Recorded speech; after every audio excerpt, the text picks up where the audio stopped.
지금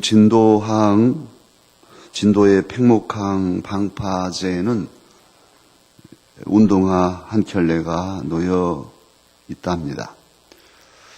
많은 이들이 그 운동화를 보면서 울고 가는데요. 그 운동화 옆에는 편지가 써져 있었습니다. 저도 인터넷으로 검색하고 그 편지 내용을 써왔습니다. 사랑하는 내 아들, 효도했던 내 아들이 어찌 그리 못 오고 있는 게야. 어서 빨리 돌아와 다오. 어서 긴 여행에서 돌아와서 신발도 옷도 입어봐야지. 아들, 엄마 소원이야. 아들 얼굴 한번 만져나 보세. 어서 돌아와줘 오늘은. 약속하는 거지 돌아온다고. 기다리마 아들 사랑해. 엄마의 간절한 사랑이 담긴 그런 편지였습니다. 자식을 잃고 우는 부모들, 자식을 잃어보지 않았기 때문에 그 깊은 아픔을 우리는 못 느끼죠. 그러나 사실 연습해 봐도 어느 정도는 짐작할 수 있어요. 내 자식이 죽었다면, 내 아들이, 내 딸이 죽었다면, 그리고 시신마저 찾지 못하고 있다면 어떨까요? 지금 이 시간. 하나님을 믿는 저와 여러분이라 할지라도, 물론 천국에 간 줄 알지만, 그래도 미어지는 아픔을 어떻게 주체하지 못할 것입니다. 그런데 그런 아픔을 겪고 있는 부모들이 한두 명이 아닙니다. 지금 현재 우리 대한민국, 그래도 잘 산다고 떵떵거리고 월드컵에 나간다고 지금 야단인 이 나라의 현재 세계 경제 10위권에 드네 만에 하는 이 나라의 현실이 버젓이 살릴 수 있는 자식들을 죽여놓고 울고 있는 부모들이 한두 사람이 아니란 말이에요. 참으로 안타까운 현실이 아닐 수 없습니다. 그런데 우리는 또 하나의 죽음을 봅니다. 오늘 본문 말씀입니다. 예수님 당시에 나인성에 과부가 있었습니다. 그런데 그 과부에게 또 공교롭게도 아들이 있는데 딱 하나밖에 없어요. 외아들이에요. 그 외아들이 웬일인지 죽었습니다. 가난한 과부의 외로운 아들이 죽었어요. 이 남편 없이 사는 이 여인에게는 오직 딱 하나 있는 아들, 유일한 희망이고 삶의 이유고, 그 아들 때문에 웃고 그 아들 때문에 기쁨을 맛보는 이 여인, 그 아들에게 오직 소망을 품고 사는 이 여인이 아들이 죽고 말았어요.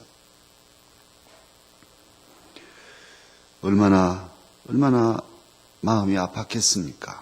그냥 울고만 있는 이 여인이 불쌍해서 온 성 사람들이 이 장례식에 다 참여했어요. 오늘 본문에 보면 12절에 보면 성문에 가까이 예수님이 가시니까 사람들이 한 죽은 자를 메고 나오는데 그 어머니의 독자요, 그 어머니는 과부라, 그렇게 말씀하고 누가는 뭐라고 쓰고 있냐면 그 성의 많은 사람도 그와 함께 나오거늘. 과부가 그 아들을 잃었는데 너무 안타까워서 그 장례식에 다 참여한 거예요. 위로하려고. 뿐만 아니라 13절에 보면 예수님께서도 그 과부를 보실 때 울고 가는 그 과부가 너무 불쌍한 거예요. 그 눈물을 보시고 불쌍한 마음이 드셨어요. 이스라엘의 과부가 어찌 한 사람뿐이었겠어요. 그러나 그 많은 과부들 중에 자식을 잃고 아파서 우는 그 여인을 볼 때에 주님 그냥 지나가실 수가 없는 거예요. 너무너무 마음이 아파서, 불쌍해서 여인에게 울지 마라 하시고 그 아들을 살려주시잖아요. 사랑하는 강서 가족 여러분, 오늘 이 새벽 우리들의 자녀는 어떤가요? 집에 두고 온 여러분의 아들, 여러분의 딸 내미는 어떤가요? 저도 이 새벽 우리 자녀들을 생각합니다. 어젯밤에도 무슨 일이 있었을까? 우리 깜디 녀석이 우리 딸내미 방을 계속 새벽에 이렇게 열어달라고. 그런 일이 없는데, 빈 방인데, 제가 어젯밤에 설교 준비하고 다시 와서 안방에서 잤는데 빈 방을 열어달라는 적이 없는데 새벽에 그렇게 열어달라 해서 제 집사람이 저 깨지 않도록 또 그 방에서 깜디랑 새벽을 밝혔어요. 예사롭지 않죠. 무슨 일일까? 이럴 수 있잖아요. 만약에 제 딸에게 무슨 일이 있다면 어쩔까? 여러분의 가족들은 어떻습니까? 자녀들은. 오늘 저와 여러분의 자녀들을 포함해서 이 한국 사회의 청소년들 또 어린 자녀들 결코 편치 못합니다.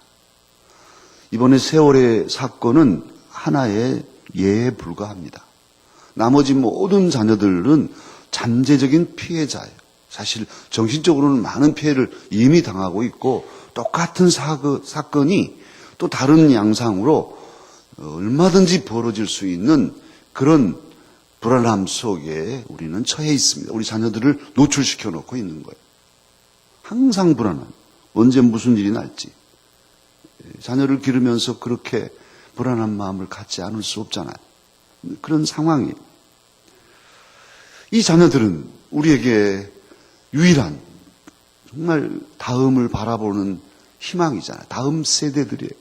다음 세대들이에요. 이 교회를 지켜가고 이 나라를 지켜가고 우리의 가정을 일궈갈 정말 씨앗들이에요. 새싹들이고 소망인데 이 녀석들이 잘못되면 우리에겐 내일도 없습니다. 소망도 없습니다. 너무너무 귀한 자녀들이지 않습니까? 그런데 현재 우리 사회는 이 자녀들을 제대로 길러내지 못하고 있는 거죠. 특히 교육의 면에서 다 열심히들 교육을 시킨다고 다 야단인데 지금 휘둘리고 있는 거죠.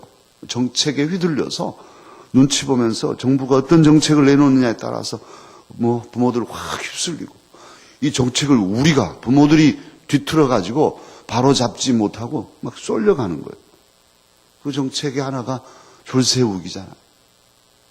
상위 10%면 10%만 끌고 가는 교육의 현실에서 나머지는 다 수장돼도 괜찮아. 올라온 녀석들만 살리고 끝. 나머지는 죽어도 괜찮아. 잘하는 녀석들 얼마 끌고 가고 나머지는 다 바보 멍텅구리로 만드는 이 녀석들 안에 얼마나 놀라운 잠재력이 있는데 개발해주지 못하고 다 수장시켜버리는 이런 한국 교육의 현실이잖아요. 다 같이 잘하고 다 같이 북돋으면서 선의의 경쟁을 하면서 같이 성장해 갈 수 있는 시스템을 만들지 못하고 저쪽에 스웨덴 같은 그 교육 현실은 우리와 똑같았는데 몇십 년 전에 이건 아니다. 뭔가 새롭게 해보자. 그렇게 자각하고 교육 정책을 고치고 고쳐서 다 열심히 같이 공부하는 같이 잘 되는 이런 행복한 교육 체계를 만들었단 말이에요. 근데 왜 우리는 못할까요? 누군가 자각하고 또 같이 힘을 모으고 같이 경쟁을 깨뜨리면서 함께 잘 할 수 있도록 도와야 하는데 해내지 못하고 있어요. 이번에 교육감들 선출하는 일도 마찬가지. 이것도 잘 해야 되는데 내 자식이 유리한 게 뭘까? 이것만 따지는 우리들의 문제예요. 사실 세월호 사건은 이 사회 문제예요. 여러 면에서 우리 사회 문제가 복합적으로 도드라져서 터져 나온 그런 것이죠. 신앙도 기독교 학교 정말 예수 그리스도를 믿는 이 신앙을 기초로 해서 세상 지식과 함께 사회를 새롭게 하는 건강한 지도자들을 길러내기 위해서 학교를 세웠는데 그 기본 정책마저 흔들려 버리는, 성경을 가르칠 수 없어 제대로. 기독교 정신으로 그것 하나님 말씀 중심으로 애들을 기르려고 학교를 세웠지만 제대로 가르치기 어려운 그런 상황이 되고 말았어요. 정서적으로도 이 자녀들이 정말 풍성한 그런 정서를 함양하고 살아야 되는데 오직 암기에서 입시 중심으로 교육만 집중시키니까 운동도 안 하니 몸도 비만해지고 정서는 정서대로 다 망가져서 공부 잘하고 출세했지만 남의 아픔에 공감하지 못하고 자기 자신만을 아는, 그래서 회사에 들어가도 다른 직원들과 함께 협력하지 못하는, 자기밖에 모르는 이런 망가진 인성을 지닌 사람들로 만들고 있단 말이에요. 장래에 귀한 자녀들의 앞길을 생각해 보면 더더욱 막막하죠. 직장도 제대로 찾을 수 없게 만드는, 일자리마저도 제대로 만들어내지 못하는 이런 현실. 4대강 개발하면서 수조를 쏟아부었지만 일자리는 만들어내지 못하는, 토건업자들만 배불리고 많은 이런 엉터리 같은 일들 때문에 이 젊은이들의 장래가 막막하게 되어 있어요. 학교를 졸업해도 갈 데가 없으니 뭘 하는 말이에요. 자기 전공, 어제도 어느 목사님 말씀드린 자기 딸이 전공한 것이 따로 있는데 지금 다른 데 가서 서비스업에 종사하고 있는 이런 현실, 어쩔 수 없으니까. 이게 우리 자녀들의 또한 장래입니다.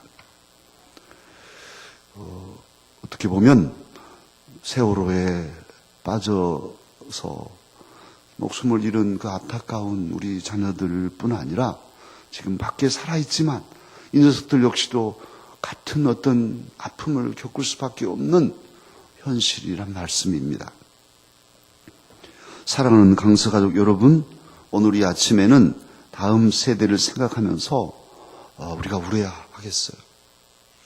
오늘 우리 자녀들에게 소망이 있다면 오직 오늘 나인성 과부의 아들을 살려내신 예수 그리스도밖에 없기 때문이에요. 나인성 과부가 예수님의 그 사랑을 받고 아들을 살려낼 수 있었던 유일한 그 어떤 접촉점은 그녀의 눈물이었어요. 그의 울고 있는 그 아픔을 표현하고 장례를 치러가는 그 여인이 아파서 슬퍼서 불쌍해서 예수님 그를 살려내시지 않습니까? 오늘 저와 여러분도 이 시대에 우리 자녀들을 포함해서 모든 이 나라의 청소년들과 우리 자녀들을 위해서 우리가 울 때에 주님께서는 우리 자녀들도 살려내실 것입니다. 살게 하실 것입니다. 사람들을 자각시키고 제도를 고치고 또 여러 가지 안전장치들을 보완시키고, 그래서 이 녀석들이 건강하게 자라서 기쁨으로 앞날을, 다음 세대를 책임져 가게 할 것입니다. 또한 우리 역시 울며 우리 다음 세대들을 주님의 교회에서 신앙으로 잘 길러낼 수 있도록 우리를 성령께서 일깨우시고 예수 그리스도의 정신으로 우리 자녀들을 길러내는데 더욱 다짐케 하실 것입니다. 우리 영유아부, 유치부, 아동부, 중, 고등부, 청년부, 강서서원, 그리고 우리 성교원도 우리에게 얼마나 귀합니까? 사람을 길러내는 일을 우리가 더 집중하고 어떻게 하면 더 잘할까 하는 이 거룩한 짐을 우리 모두가 지잔 말이에요. 우리 교회의 성교원, 남 보듯이 우리 자녀들은 안 다녀. 그게 아니라 이 녀석들이 잘 자라야 이 나라가 살고 이 교회가 사는 것이니까. 강서서원, 우리 자녀는 해당 없어가 아니라 이 강서서원이 어떻게 하면 잘 될까? 저는 아주 짐이에요. 짐. 이게 싫은 짐이 아니라 좀 더 집중하지 못한 게 제가 죄송스럽죠. 언젠가는 더 집중할 때가 올 거예요. 해야 할 일들을 또 우선 바삐 해야 할 일이 있기 때문에 빨리빨리 맞춰놓고 더 집중하리라. 또 때가 되면 더 집중하리라. 그런 생각인데요. 우리 모든 강사들이 함께 우는 마음으로 집중해서 잘 길러내자는 말씀입니다. 강사가족 여러분, 이 새벽에 다음 세대들을 생각하며 우는 마음으로 집중하십시다. 더 잘 길러내십시다. 우리가 울고 기도할 때에 예수님 나인성 과부를 찾아오셨듯이 성령님으로 우리 곁에 오실 것입니다. 예전에 몸으로 계실 때는 나인성에 계시면 우리에게는 못 오시죠. 그러나 이제는 성삼위일체 하나님께서 성령으로 그리스도의 영이신 성령으로 우리 예수님이 우리 곁에 찾아오시고 우리 자녀들을 찾아주시고 상처난 마음들을 싸매주시고 또 우리 사회 안에 잘못된 모든 부분들을 그 성령에 충만한 사람들을 통해서 새롭게 하고 온전케 해서 이 나라의 다음 세대들이 사는 역사를 이루어 주실 것입니다. 세월호 사건이 오늘 우리 한국 사회 다음 세대를 관심 갖고 길러내고 죽이지 않고 살리는 이런 역사의 첫 출발점이 되게 하시기를 바라면서 오늘 우리 새벽에 함께 기도해야 하겠습니다. 세월호 부모들을 위해서 오늘 아침 우리 함께 울며 기도하십시다. 또 우리 자녀들, 오늘 여러분의 자녀들, 이 새벽에 나와 계신 여러분의 자녀손들 이름을 부르면서 참으로 하나님께서 성령님을 통해서 오셔서 새롭게 해주시고 평생을 안전하게 지켜주시고 이 사회를 새롭게 하는 그런 주춧돌이 되게 해주시라고 기도하십시다. 또 울며 축복하십시다.